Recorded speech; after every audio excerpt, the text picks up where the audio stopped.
One of the things that's happened in the programmatic world is that the platforms have established that platform-based buying is the wave of the future, and it's going to continue to work. It's going to continue to be the way that people buy.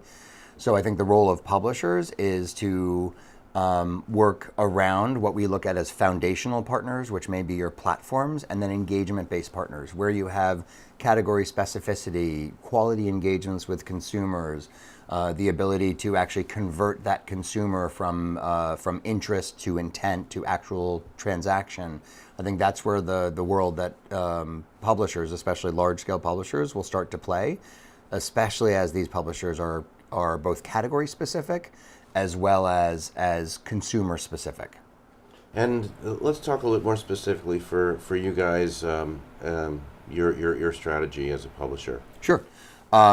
We are all about, let's call it vertical scale. So we focus on the American woman when in all different facets, but really we focused on 4 core areas that result in the largest daily spend as well as the largest daily use of her time, which are food, family, home, and herself.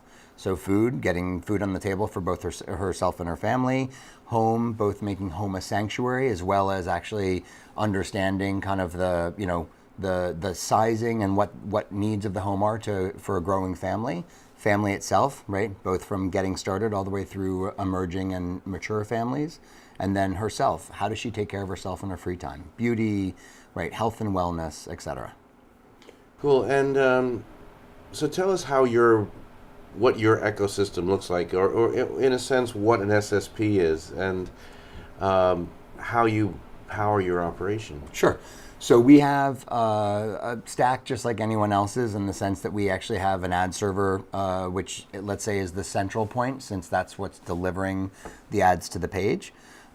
We have a couple of SSPs. We are not one to have multiple SSPs in our premium marketplace.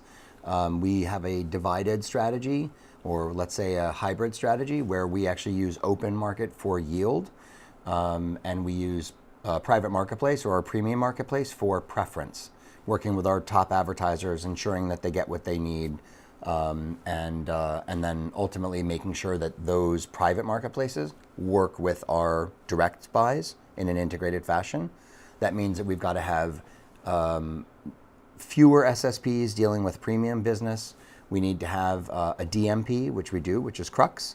And then ultimately we start looking at peripheral technology like dynamic creative optimization, other things to actually make the ad experience much more powerful. Cool. And tell us about your thoughts about wrappers. And sort of we hear a lot about that, proprietary wrappers, open source wrappers. Sure. We're kind of exploring that a little bit. Would you share your thoughts on that? Sure. So I think, as you know, I've mentioned before, I think header itself overall was a great concept, and it's revolutionized the way that people are buying. I think header itself needs to just be part of the conversation and not as its own terminology. And so wrappers themselves have helped evolve that, right? Whether you have an open source wrapper like Prebid, like AppNexus, you have a proprietary wrapper like Index. I think there's room for all of them.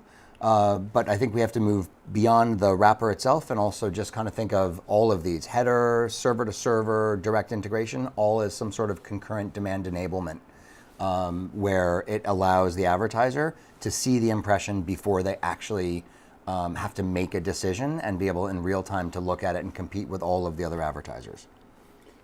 I wanted to ask you, Chip, about the sort of the health of the ecosystem. We hear a lot about that, about fake news, about fraud, and Sure. all those good things. Where do we stand as an industry, and what's the approach by Meredith, and what are some of the concerns by the buy side? Sure.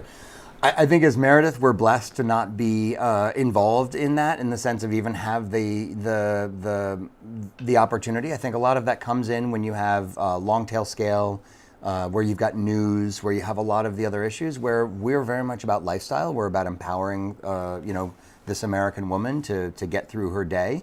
Our mantra is achieve daily and dream big, and that kind of says it all. So in the world of fake news and fraud and whatnot, we've been able to kind of be a beacon of light in a, and have been transparent since day one of our programmatic, operation with our clients in terms of how we operate, sharing bid information, all of that. And I think that finally the marketplace has started to come around as this long tail has, let's say, bitten the industry back, in the backside. And people are now starting to come around to it. What are your thoughts about the growth of the duopoly and the opportunities for independent publishers such as Meredith? Sure. So we talk often about let's say the publisher as platform as an emerging concept. So platform-based buying, Google, Facebook, Amazon, is here to stay. It's shown that it's both an easier way of buying, but there's significant value in how it happens. So the role of the independent publisher is to understand how to engage the consumer more deeply. For large publishers like ourselves, it's to figure out how to become a publisher as platform where we have either a series of proprietary data that enable multiple publishers to activate against their own consumers to create a larger pool for these buyers, but not at a scale of the general consumer, but really focused in our case on food, home, family. In Fox's case, it could be on news, right? In Pandora's case, it could be in music. But in general, understanding how to scale up with proprietary assets like data or technology, and then ultimately provide an alternative option that allows the agencies and the clients to balance their buys in the future. Ads.txt is a great opportunity for the industry to monitor itself. With any new technology, it's not a panacea, but it actually starts the conversation in the right place. For us, we've had a lot of issues with spoofing where we've seen marketers or agencies come to us and suggest that there is an issue when in fact there's not, because we don't run through that SSP. In this case, what ads.txt is doing is showing before the bid ever happens that you are an authorized or an unauthorized seller, and at that point the DSP has the choice to bid or to not bid. And so therefore for us, it will actually reduce, and so far has reduced, a lot of the spoofing that we've been seeing in the past.